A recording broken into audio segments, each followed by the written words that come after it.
It's 5:05 and welcome into a Friday edition of the Carolina Journal News Hour on Charlotte's FM News Talk, 107.9 FM WBT. I'm Nick Craig. Good morning to you.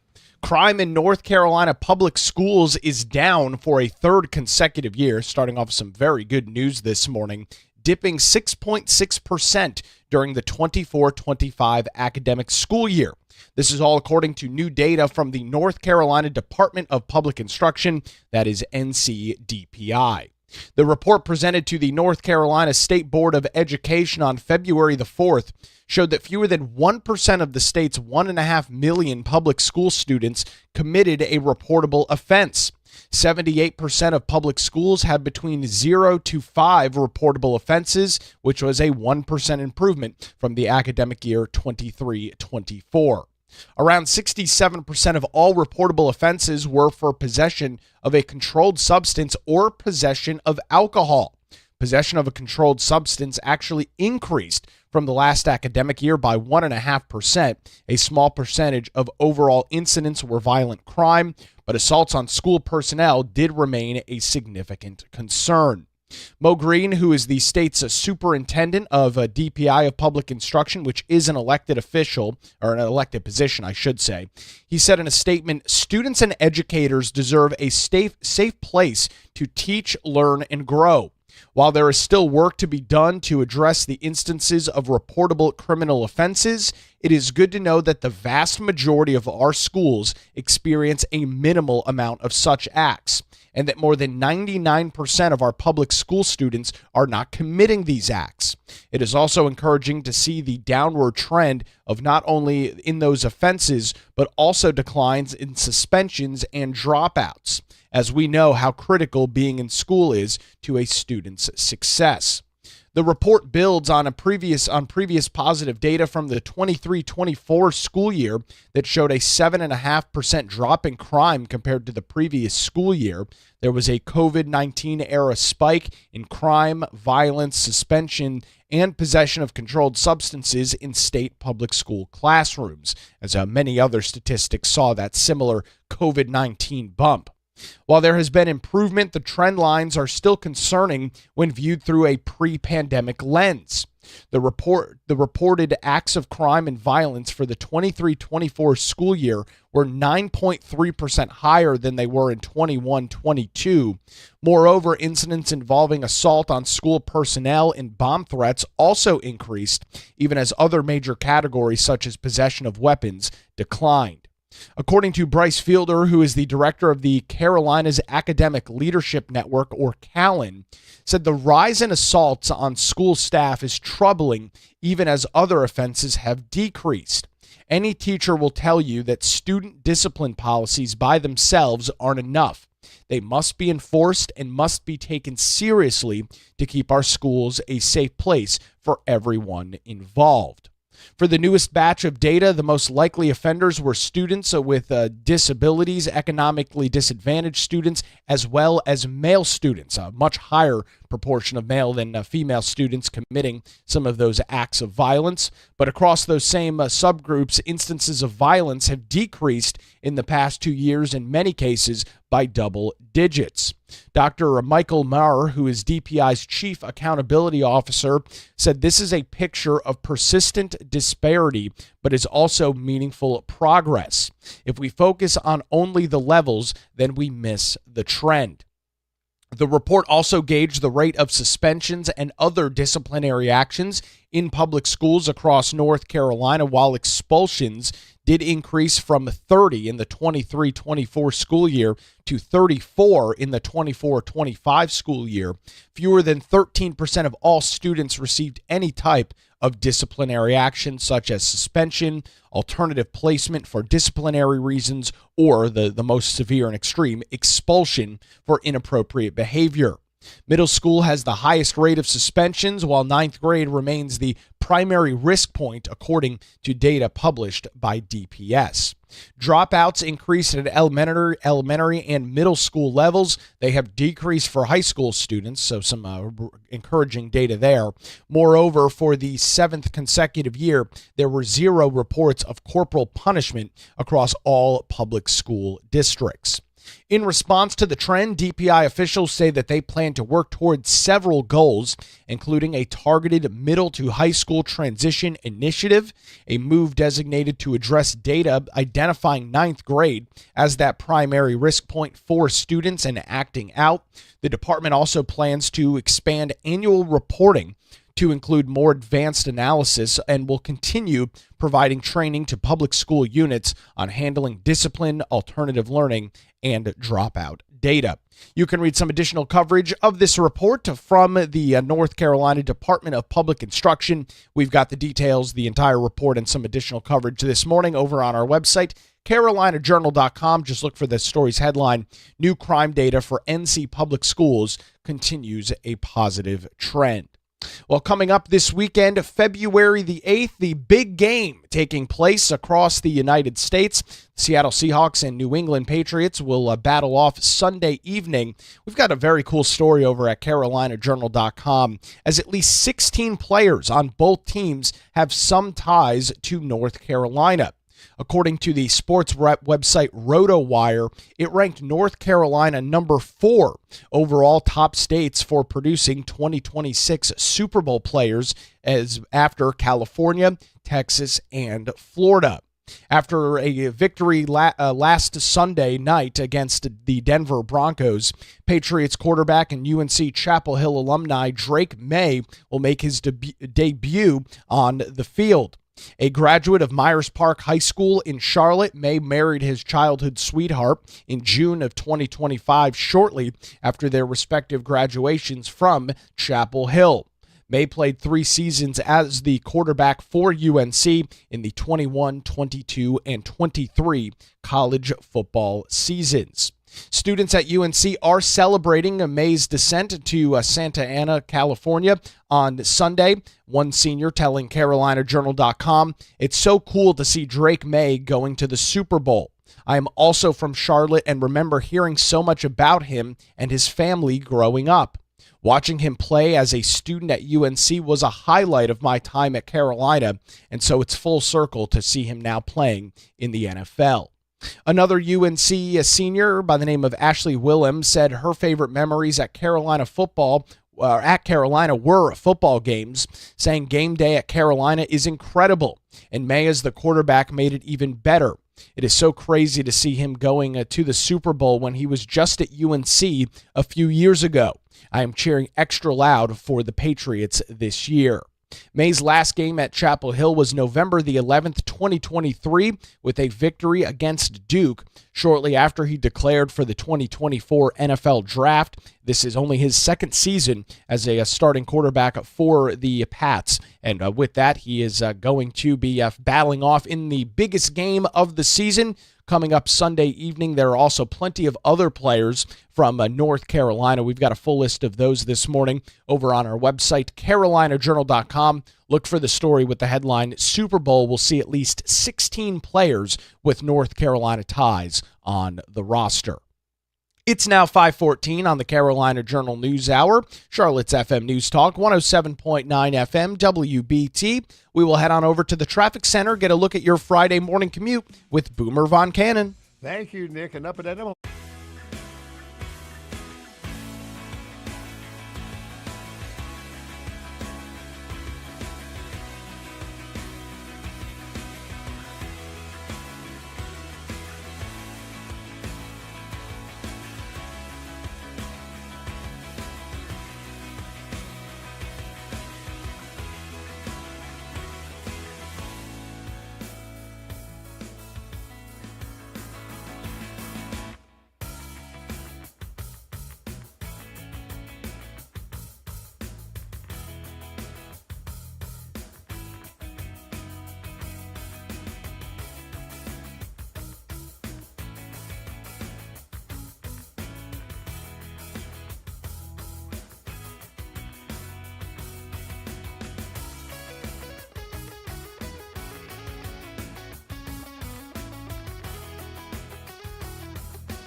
It's 5:19. Welcome back to the Carolina Journal News Hour, Charlotte's FM News Talk, 107.9 FM, WBT. I'm Nick Craig. A good Friday morning to you. Over the past year, we've had a bunch of stories here on the Carolina Journal News Hour and on our website, carolinajournal.com, highlighting a lot of the great work coming out of the North Carolina State Auditor's Office in 2024, the general election that took place. Dave Boliek became the state auditor, winning the general election against Democrat Jessica Holmes. And since that period of time, there has been a lot going on in that office. To walk us through a recent interview that she had with the state auditor and Dave Boliek, Teresa Opeka, carolinajournal.com, joins us on the News Hour.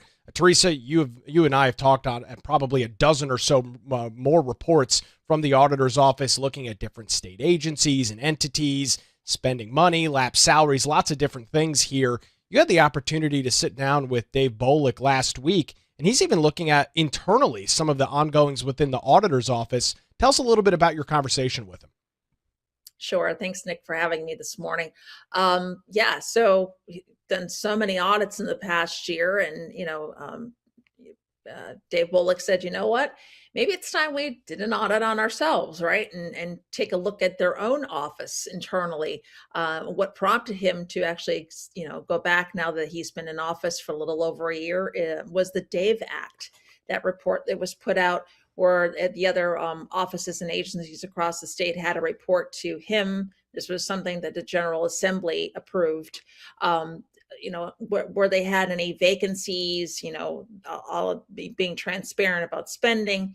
And he says that really made him, say, well, we really should do this on our own office. So yeah, he sat down with me last week and we discussed all of that.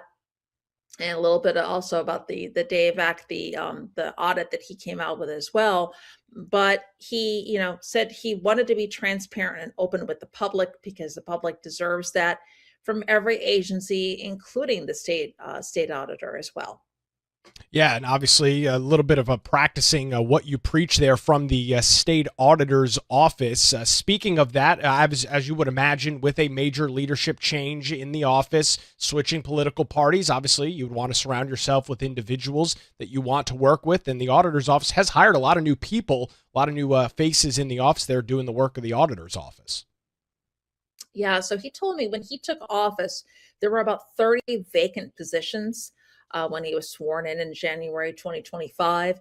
And he said most, if not all, were filled last summer. 3 have been only open for about maybe 6 months or so. In addition, the legislature gave his office an additional 45 positions under the Dave Act, of which 30 have been hired. So in total, there's about 79 new people that have been hired. At the time when the state vacancy rate is slightly above 10%, so that's pretty good.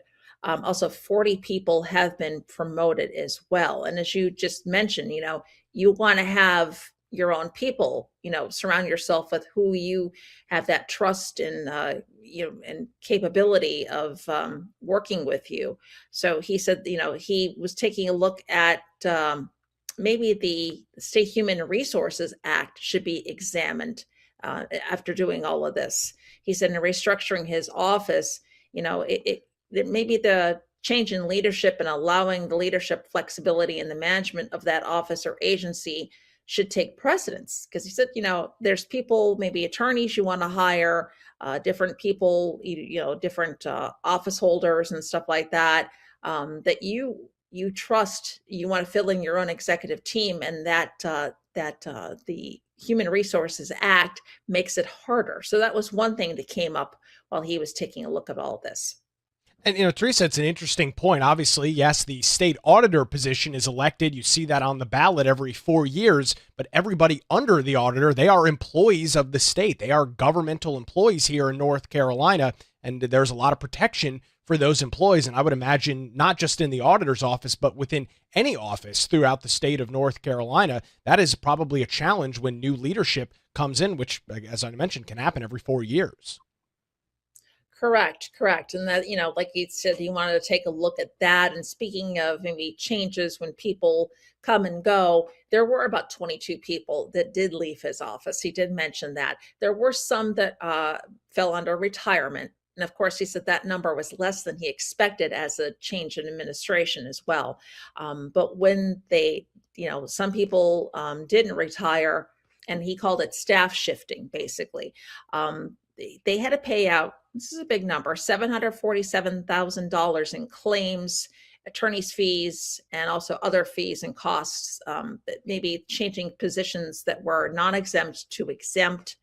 He said the previous administration non-exempted everybody, made everybody permanent and non-exempt, and except for one person. So he said, well, so we did some staff shifting with that and moved folks from the non-exempt to exempt. As a result, they did incur those claims, but he felt it was better just to go ahead and move on, just better for the office, better for everybody in general. And he said it was just a good decision to move forward. Teresa, the vacancy rate, as you mentioned, across state government sits at about 10%. There's been some audits out recently about lapsed salaries, which deal with some of these long-time vacant positions. And there's no question about it. The current job market is tricky. It's tough. There's a lot going on that is not necessarily relevant to what might be going on in a state or a local agency. A lot of that is coming and kind of trickling down from Washington, D.C., and it's not very often that we talk about government bringing forward innovative ideas, but it seemed like early on in Dave Boliek's time in office, he brought this idea forward that, hey, we need a recruiter. We've got all of these positions open. We've got these vacancies. We need somebody that is actively going out and trying to recruit the best and brightest talent for the state auditor's office. Oh yeah, absolutely. That was a very wise choice on his part. He turned an administrative position into that recruitment role. And as a result, the recruiter has gone to about 65 university and local employment events to recruit additional staff. So, I mean, that really paid off because it did help them bring in more people. And we are talking about recruitment that also comes from internships. When he came into office, there were 0 interns. Now they have about 10 on a floating basis, and it ranges from people who are law school students to accountants, those getting their MBAs. So yeah, it did a lot of different things when it comes to recruiting new talent. Also, another way they're recruiting new talent, very shortly, they're going to be reopening an office in Charlotte. They have 7 staff members right now scheduled to work there, with plans to hire up to, and what all comes said and done, 12 people will be working there. And he said the Charlotte office is just a logical choice because you've got really so many financial centers there doing business, Bank of America, financial professionals who live in that area who may not work in the office in Raleigh. They want to stay put in Charlotte. They like the area. So he said it was just, a no-brainer, as you will, to hire these people. And what he's going to be doing, especially from the beginning, is going down there on the train twice a month, going down there and working from there. And that's in addition to offices they have across the state in Asheville, Kernersville, Greenville, and Wilmington. So yeah, different recruitment in all different areas, ranging from the new Charlotte office to, interns, and just turning that position around, going to different hiring events. It was a great idea. And Teresa, this is obviously great news. You lay out this, but I think everybody would assume, oh, of course, this is very logical, right? We see this in private business all the time. Many, even medium-sized businesses, have somebody that spends maybe half of their time working on recruitment, working on getting new talent in there, going to job fairs, trying to get people to walk in the doors and work for their company. It is a little disappointing that a position like this didn't already exist within the state auditor's office, maybe some other state agencies as well. We're not just talking about 15 people. This is a very large division within state government here in North Carolina. Yeah, it really makes you wonder, what if other agencies, obviously it's state auditors, role, that office did not have this position. So what other, agencies and offices don't have this as well? And maybe that would be something worth taking a look at. We know that Governor Stein talked yesterday about, during a press conference, about different vacancies for hiring for mental health and for state correctional, positions and other positions across the state. Maybe these agencies should also take a look at that as well. That would be a good idea. Teresa, you've already mentioned it, but I really want to harp in on this. The state auditor ran a very lengthy statewide campaign, both in the primary and in the general election. He harped a lot on transparency. That is, of course, part of the job as the state auditor, but it isn't very refreshing to see that he's willing to turn that spotlight in on himself and the individuals that he has surrounded himself with in the office and essentially lead by example. Yes, he definitely wanted to do that. Also, another way he's doing that is having the state auditor's office. They have the internal budget dashboard that's right up there on the website, and you click a link to it in our article as well. It has all the different budget items that could be found on there. He wants to be transparent and accountable with the public.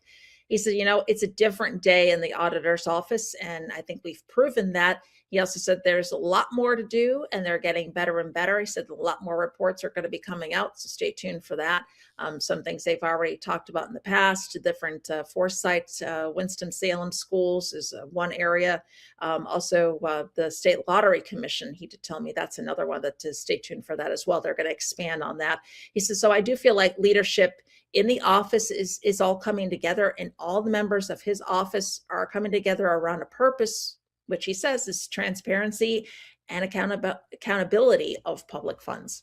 Yeah, and it is great to see. And, looking at state auditors in the past, it is amazing truly what can come out of this office in comparison to what we've seen in years prior. Teresa, again, you had the opportunity to sit down with Dave Boliek and chat with him. You've got a bunch of direct quotes directly from the man himself. Where can folks go and get those details this morning? Sure, they can head on over to carolinajournal.com. We appreciate the update. Teresa Opeka joins us on the Carolina Journal News Hour, where it's now 5:30 on Charlotte's FM News Talk 107.9 WBT. We will head back to the traffic center, get another look at your Friday morning commute with Boomer Von Cannon. Hey, thank you, Nick. And we're in good.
537, welcome back to the Carolina Journal News Hour. It's Charlotte's FM News Talk, 107.9 FM, WBT. I'm Nick Craig. Good Friday morning to you.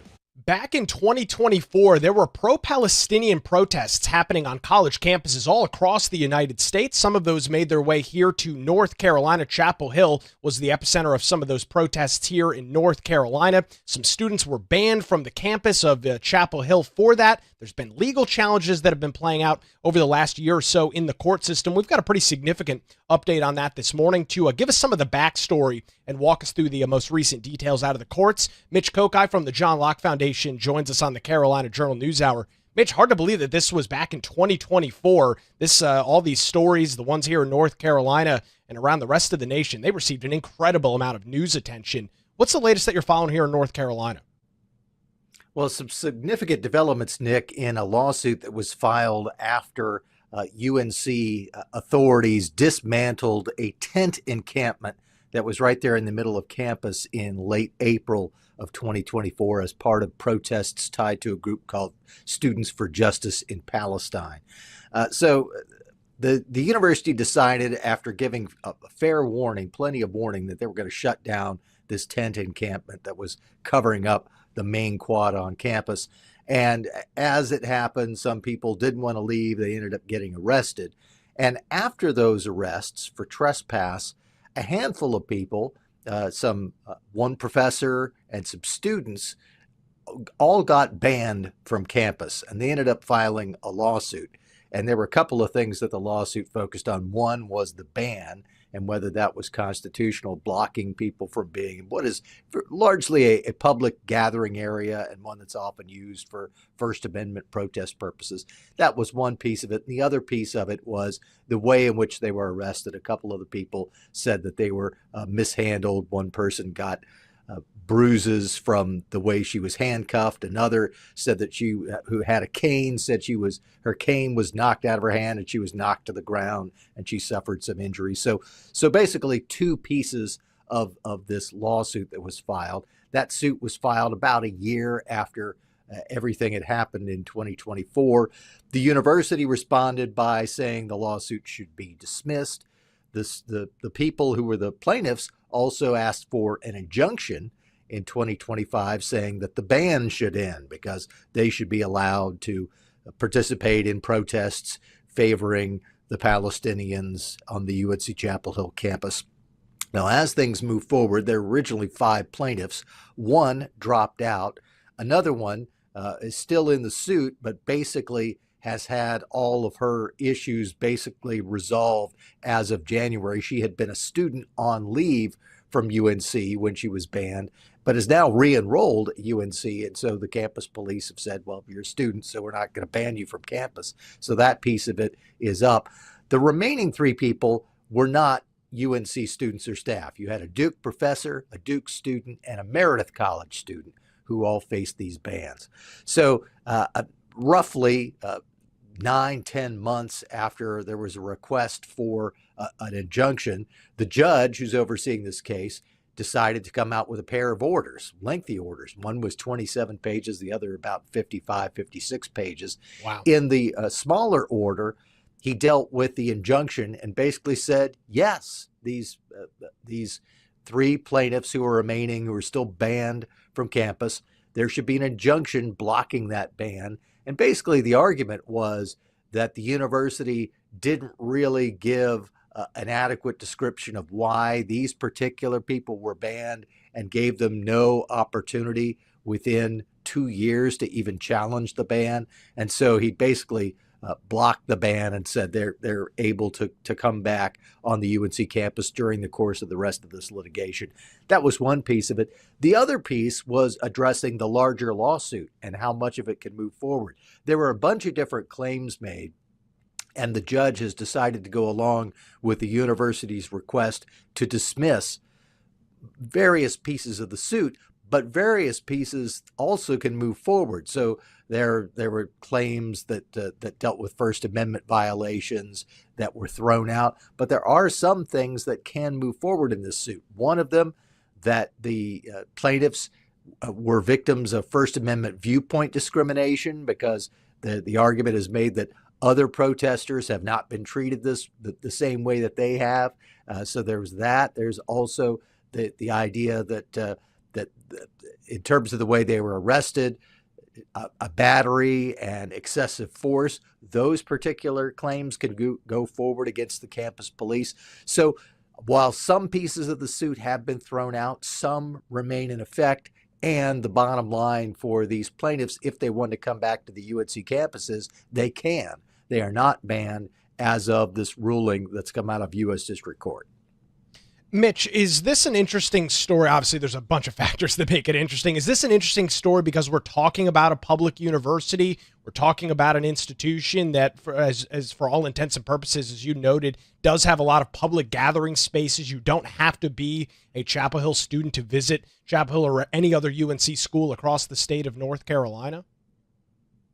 That is a major factor in this because one of the things that's argued is the place where this tent encampment was Polk Place on the UNC campus. And for folks who are not familiar with the Chapel Hill campus, that is really the main quad that leads from the administration building down to the Wilson Library. There are academic buildings on all sides. And this is a place where people gather all the time. If you and I wanted to go to UNC Chapel Hill and visit it, we would be able to walk through Polk Place without doing anything special. And it's often a place where people gather to protest or to just hang out and read or do other things. This is a public gathering place at a public institution. This would be very different if you were talking about something happening at Duke or Davidson or Wake Forest, a private campus where the university has a lot more leeway on who they can let in and let out. And I think the main thing that seemed to have influenced the judge in his decision was that there wasn't really anything spelled out about why these particular plaintiffs were treated differently than other people who were involved in the same protest who were allowed to come back and participate in protests again. Now, one thing he did say is that you're not allowed just to hang out in tents and do whatever you want. The university did say there was a safety concern. The university did offer plenty of warning that these tents were going to be shut down. And so the fact that trespassing charges were filed, that was not something that's going to be able to move forward in the lawsuit, because the lawsuit had said there was an unlawful prosecution, unlawful arrest, and the judge said no, there's nothing to that because the arrests were lawful. Another piece of this that's important to note is that the Orange County DA's office ended up throwing out all of the trespass charges that were filed against anyone in connection with this, which I think was another factor in the judge saying, well, the campus ban doesn't seem to have a great justification for it now since all of the charges were thrown out. But this really does have a lot to do, as you suggested, with the fact that this is a public campus and a place for a lot of public discussion and a lot of exercise of the First Amendment, and not just by students, staff, and faculty at UNC. A lot of members of the community will turn out for these types of protests, which is why, even though these three plaintiffs are not associated directly with UNC, I think the judge saw that there was some merit in allowing them to have this injunction because they are members of the public, even though they don't have a direct tie to UNC Chapel Hill. Mitch, I want to test your legal knowledge here. This cannot be the first time that non-students or non-faculty have been banned from a UNC campus here across the entire state of North Carolina. Are you familiar with any other cases? I mean, I find this almost hard to believe that this is the first time this is being tested here in 2026. No, there have been bans in the past, and sometimes there have been bans that have been held up because there's been something that a person has done that makes them a candidate for being banned because they've done something, they've committed a crime, or they've been involved in some illegal activity where the university says, well, we should be able to keep this person off the campus.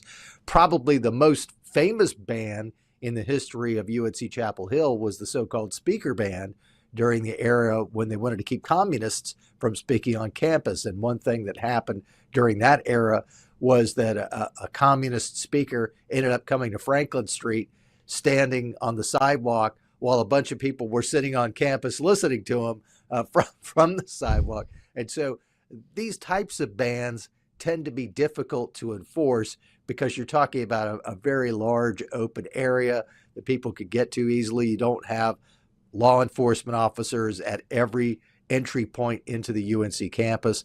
But yes, this is not the first time that you've had people banned. I think the interesting piece of this was the fact that these particular plaintiffs say they were being treated differently from others who were involved in that same protest, because most of the other people who were involved in the protests, even if they had been arrested for trespassing, the trespassing charges were gone. They were allowed to come back, especially if they were students or staff. I mean, they had to be there anyway.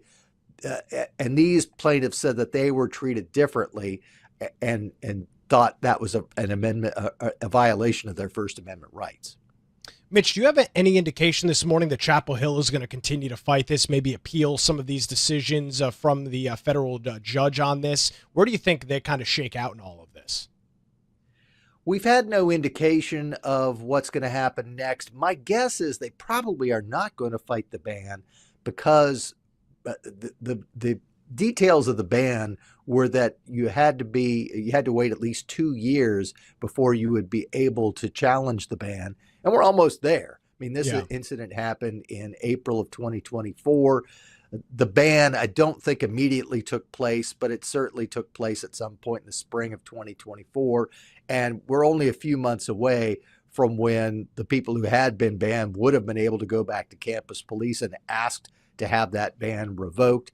It was interesting that the request for the preliminary injunction in this case it wasn't quite a year ago, but it was back in the spring of 2025, not too long after the case was filed in March of 2025.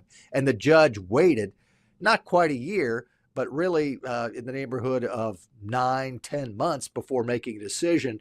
And the ban had already been in place for almost a year by that point. So it was almost 2 years before the judge decided to act on the injunction. And so my guess is the university thinks, well, we probably would have let these people back in anyway. So why fight the ban? Now, they still will continue to fight the lawsuit. And it's entirely possible that they will appeal the judge's ruling on that, because certainly they're going to say that the campus police officers should have immunity from the arrests that have taken place. And in terms of the complaint that is allowed to go forward against the university officials on the other front, the retaliation and the viewpoint discrimination, they will certainly try to see, I should say certainly, but I would expect that they would want to see a higher court weigh in on that and say whether that's something the university can face a lawsuit over or whether it's something that should be dismissed. It's definitely a very interesting legal challenge. We appreciate the update and the information this morning. You can read some additional coverage this morning over on our website, carolinajournal.com. Mitch Kokai from the John Locke Foundation joins us on the Carolina Journal News Hour, where it's now 5:50 on Charlotte's FM News Talk, 107.9 WBT. A final check of roadways on the Carolina Journal News Hour with Boomer Von Cannon. Thank you, Nick. We're in great shape.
It's 5:56. Welcome back to the Carolina Journal News Hour on Charlotte's FM News Talk 107.9 WBT. Coming up on Monday, it is going to be an interesting day in the North Carolina General Assembly as Charlotte officials are expected to appear in front of the House Select Committee on Oversight and Reform. That is coming up Monday, February the 9th. They are going to be asked questions from state lawmakers about rising crime and public safety concerns that exist across the Queen City. We will highlight what we can expect on that coming up Monday morning, and we'll be walking you through all of the details from that committee meeting coming up Tuesday morning right here on the Carolina Journal News Hour. That's going to do it for a Friday edition. WBT News is next, followed by Good Morning BT. Hope you have a great weekend. We're back with you Monday morning, 5 to 6, right here on Charlotte's FM News Talk, 107.9 FM, WBT.